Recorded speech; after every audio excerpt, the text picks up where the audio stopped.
చూడండి, గత 2 శ్లోకాల్లో కూడా అమ్మవారిని సరస్వతి స్వరూపంగా మనకు వర్ణించి చెప్తూ ఉన్నారు. అటువంటిది ఇక్కడ కూడా చెప్తూ ఉన్నారు.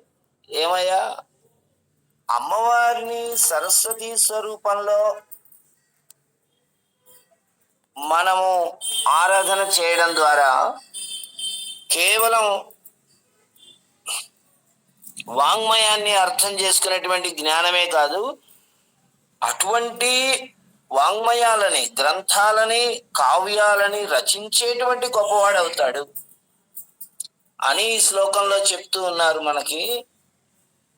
వాచాం సవిత్రీభిః, సవిత్రీభిః వాచాం, వాచాం సవిత్రీభిః, వాక్కులకు తల్లులు.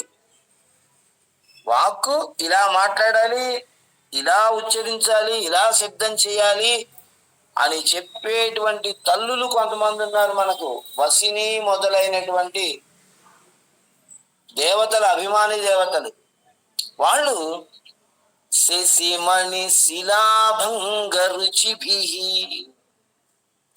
శశిమణి చంద్రకాంతమణి శిలాభంగ, ఆ చంద్రకాంతమణి శిల అనేది పగిలిపోతే లోపలి భాగం ఎంత తెల్లగా మనకు కనిపిస్తుందో అంత తెల్లటి కాంతి కలిగినటువంటి వారు. అంత తెల్లటి కాంతి కలిగిన వాగ్దేవతలు, వాగ్దేవతలైన వసిన్యాదిభిః, వసిని మొదలైనటువంటి వాగ్దేవతలతో కూడి ఉన్నటువంటి ఓ తల్లి, జనని, ఓ అమ్మ,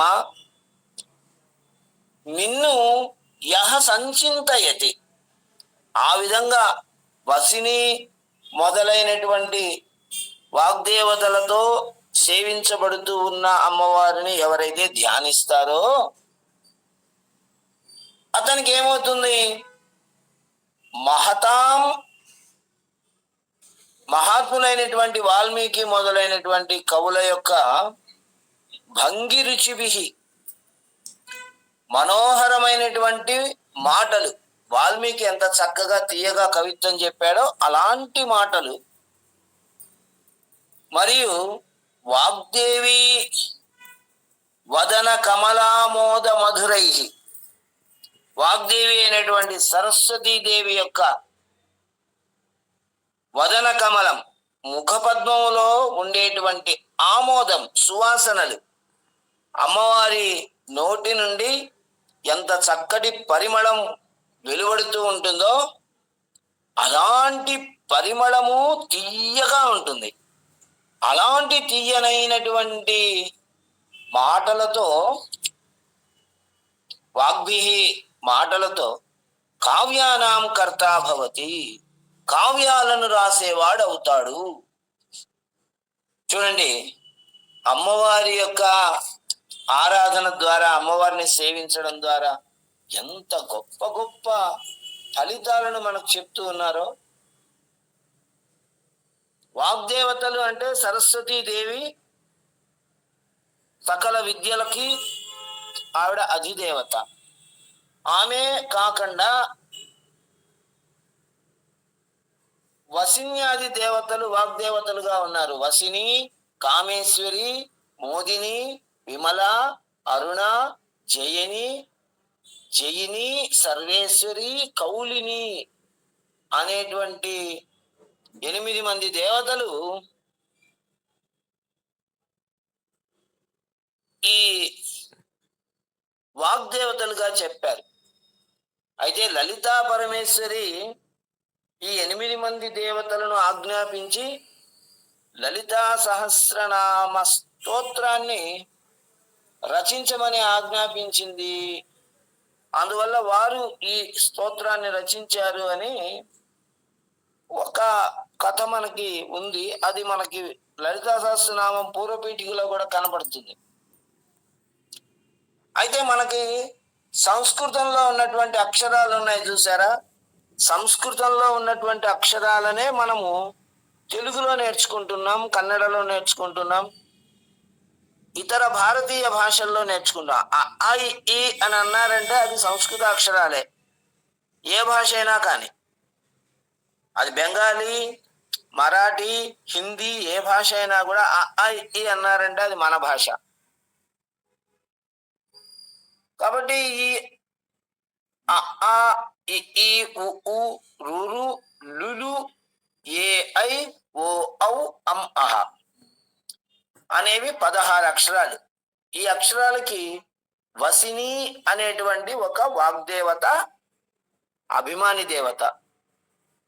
క ఖ గ ఘ ङ.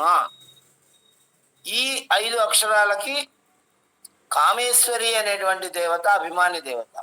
చాచా జాజాన్య మోదిని అనే దేవత, టాఠా డాఢాణ విమల అనే దేవత, తాథ దాధ న అరుణ అనే దేవత, పాప బాభ మా జయిని అనే దేవత, యా ర ల వ సర్వేశ్వరి అనే దేవత, శ ష స హ ళ అనే 5 అక్షరాలకి కౌలిని అనేటువంటి దేవత. ఈ దేవతలు అభిమాని దేవతలుగా ఉన్నారు. ఈ దేవతల యొక్క అనుగ్రహం ఉంటే మనం అక్షరాన్ని, ఆయా అక్షరాలని స్పష్టంగా ఉచ్చరిస్తామన్నమాట. కనుక ఈ దేవతలందరితో, వసిని మొదలైనటువంటి దేవతలందరితో కలిసి సేవలందుకుంటున్నటువంటి మన తల్లిని మనము ఆరాధన చేస్తే వాడికి అక్షర జ్ఞానం ఏమిటి, కావ్యాలను రచించగలిగే గొప్ప కవిత్వ జ్ఞానమే ఏర్పడుతుంది అని చెప్తున్నారు. మాతృకా వర్ణ రూపిణి, లలితా సహస్రనామంలో ఈ నామం కనపడుతుంది మనకి. మాతృకా వర్ణం, వర్ణం అంటే అక్షరము అని అర్థం. ఇవి మాతృకలు. ఏ భాష నేర్చుకోవాలన్నా కూడా అ ఆ ఇ ఈ ఉ ఊ ఈ అనే అక్షరాలను నేర్చుకోవాలి. ఈ అక్షరాలు అనేవి శివుని యొక్క డమరుకం నుంచి వెలువడినవి. నందీశ్వరుడు పాణిని అనేటువంటి ఒక మహర్షిగా అవతరించాడు. ఆ సమయంలో ఆ పాణిని శివుణ్ణి వేడుకున్నాడు, అయ్యా నేను భాషను శుద్ధీకరించేటువంటి ఒక చక్కటి వ్యాకరణ పద్ధతిని నేను లోకానికి చాటి చెప్పాలని అనుకుంటున్నాను. అలాంటి వ్యాకరణ పద్ధతిని నేను లోకానికి చాటి చెప్పడానికి నాకు ఏమి కావాలో ఆ జ్ఞానాన్ని నువ్వు నాకు ప్రసాదించాలి అని అంటే, శివుడు తన ఢమరుకం నుండి అతనికి ననాద ఢక్కాం నవ పంచవారం, నవ పంచ 9 సార్లు, మళ్ళీ 5 సార్లు అంటే 14 సార్లు తన యొక్క డమరుకాన్ని వాయించాడనమాట, మ్రోగించాడు. అలా మ్రోగించినప్పుడు చూడండి, డమరుకం చేత పట్టుకొని మోగిస్తూ ఉంటే శివుడు ఎలాంటి శబ్దజాలం వచ్చింది అని మనం ఒకసారి ఊహించుకుంటూ వింటే మనకు ఆ శబ్దం అలా వినపడుతుంది. ఆ ఇవున్ రుర్లుక్ ఏవోం ఐఔచ్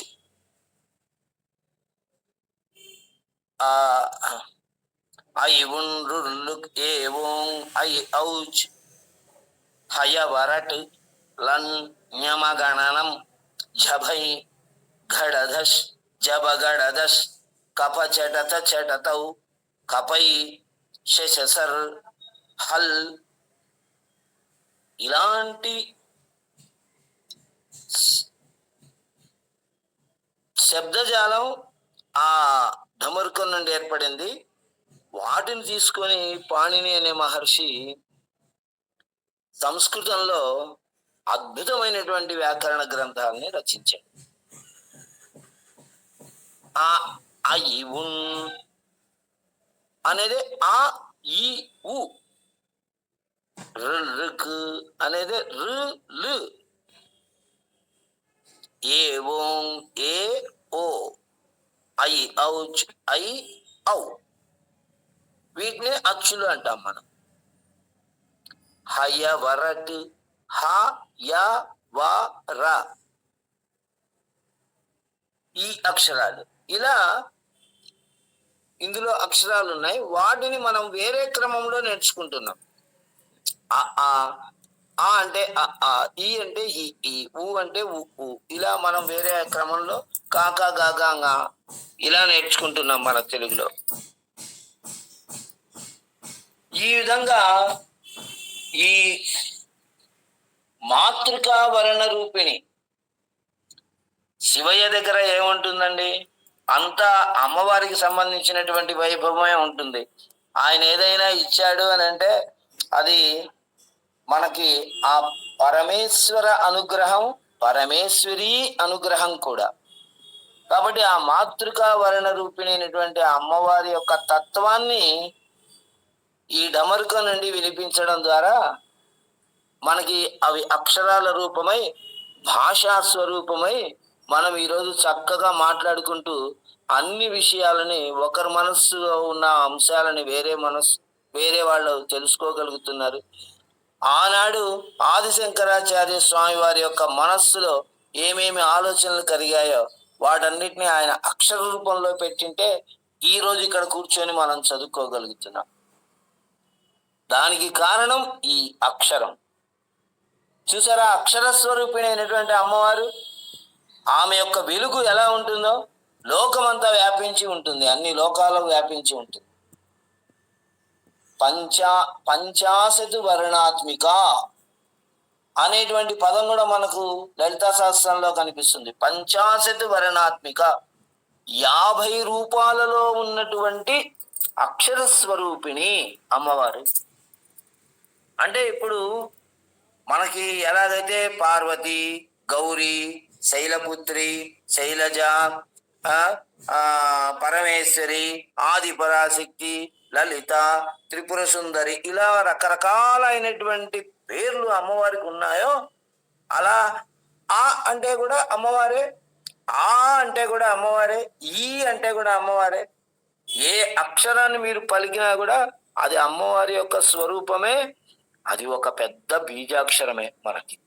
అయితే ఆ భావనతో మనం పలకాలి. ఓ నేను ఆ అంటున్నాను, ఆ అంటే అది అమ్మవారి యొక్క స్వరూపము అనేటువంటి భావనలు మనలో కలిగినప్పుడు ఆ ఒక్క ఆ అనేటువంటి అక్షరము మనకి మన యొక్క జన్మని తరింపజేస్తుంది.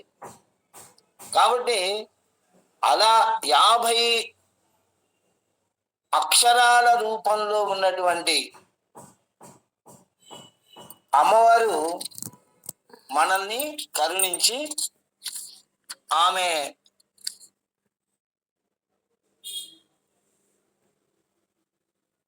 మనల్ని మనకి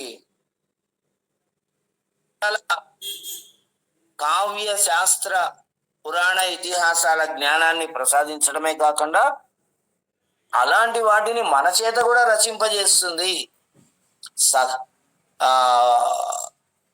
సకర్త కావ్యానాం, కావ్యములను రచించగలిగేవాడు అవుతాడు, కావ్యములకు కర్త అవుతాడు అతను అని చెప్తూ ఉన్నారు ఇక్కడ ఈ శ్లోకాలను మనం చెప్పుకోవడం వల్ల.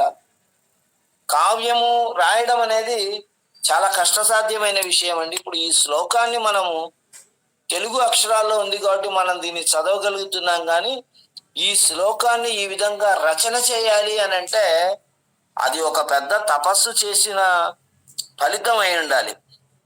ఒక మహా తపస్సు ద్వారా వరాలను పొందితే గాని మనం రాయలేము. ఆ శంకరాచార్య స్వామి వారు ఏమి అమృతం తాగి పుట్టారో, ఏ దేవత, ఏ మహాదేవుడు, ఏ పార్వతీ అమ్మవారు ఆయనకి ఎన్ని అమృతాలను పోశారో ఆ మహానుభావుడు ఇటువంటి శ్లోకాలని, అమ్మవారి యొక్క తత్వాన్ని మనకి అలౌకికగా సులభమైనటువంటి పదజాలంతో సంస్కృతంలో మనకి చక్కటి శ్లోకాలని అందించారు. ఇంతే కాదు, ఆయన శంకరాచార్య స్వామి వారు రచించినటువంటి వైదిక వాంగ్మయము, స్తోత్రాలు అవే ఈరోజు భారతదేశంలో ప్రతి ఇంటా వెలుగులయ్యాయి. ఒక కనకధారాస్తవమైన, ఒక అన్నపూర్ణాష్టకమైన, ఒక కృష్ణాష్టకమైన, ఒక భజగోవిందం లాంటి స్తోత్రమైన, ఒక వివేక చూడమని అయినా, అవన్నీ కూడా శంకరాచార్య స్వామి వారు మనకు అందించినటువంటి జ్ఞాన నిధులు. కాబట్టి అలాంటి అద్భుతమైన సరస్వతీదేవి ముఖము నుండి వెలువడుతున్నటువంటి మధురమైన వాసనల వంటి మధురమైన వాక్కులతో నిండినటువంటి కావ్యాలను రచించగలిగే శక్తి ఈ శ్లోకాన్ని మనము అనుసంధానం చేసుకోవడం ద్వారా వసిన్యాది దేవతల చేత సేవించబడుతున్నటువంటి అమ్మవారిని మనము ధ్యానం చేయడం ద్వారా మనకు కలుగుతుంది అనేది ఈ శ్లోకం యొక్క ఫలితం. ఈ శ్లోకాన్ని మనము 91 రోజులు అమ్మవారిని పూజిస్తూ ప్రతిరోజు మనము 1000 సార్లు చెప్పుకోవాల్సి ఉంటుంది ఈ శ్లోకాన్ని. అలా చేసే సమయంలో తేనె, పాలు, పంచదార, పటిక బెల్లము, అరటిపండు ఇవన్నీ పంచమధురాలు. వీటిని మనము అమ్మవారికి నివేదన చేసి ప్రసాదంగా భక్తులందరికీ ఇచ్చి మనము స్వీకరించాలి. అలా చేయడం ద్వారా మనకి ఇంతటి గొప్ప కావ్య శక్తి అనేది మనకు లభిస్తుంది అని ఇక్కడ మనకి చెప్పడం అనేది జరిగింది. రేపటి రోజు మనం కలిసినప్పుడు కాళిదాసు యొక్క కవిత్వం యొక్క ప్రత్యేకతను కూడా చెప్పుకుందాం. అమ్మ కాళికాదేవి యొక్క ప్రసాదం వల్ల కాళిదాసు ఎలాంటి కవితా శక్తిని పొందాడు అనేటువంటి కథని మనం చెప్పుకున్నాం. శ్రీమాత్రే నమః.